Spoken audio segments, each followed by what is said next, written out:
সকাল সকাল ঘুম থেকে উঠেই সাবু বাতাসা ভিজিয়ে দিয়েছি। আজ আমি খুব এক্সাইটেড, কারণ আজ আমার প্রথম নীলষষ্ঠী।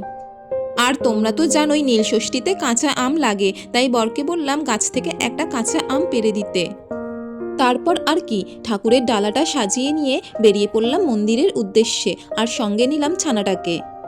মন্দিরে গিয়ে দেখি সে কি, মন্দিরের গেটই তো বন্ধ। তারপর আবার মন্দিরের গেট খুলে মন্দিরের ভেতরে ঢুকলাম। আজ কিন্তু ঠাকুরমশাইয়ের দেখা পাইনি, কিন্তু তাতে কি, শিবের মাথায় জল ঢেলে ছেলের নামগোত্র বলে দিলাম, আর বললাম ছেলের বড়দাদার নামগোত্র। ছেলের বড়দাদা অর্থাৎ আমার দিদির ছেলে। সত্যি প্রার্থনা করি আমাদের দুই ছেলের সঙ্গে সঙ্গে যেন বাকি সমস্ত ছেলে মেয়েরা ভালো থাকে, সুস্থ থাকে। আচ্ছা, তোমরা আমাকে জানিও তো, কেন নীল পূজায় কাঁচা আম দিতে হয়? আমি কিন্তু জানি না।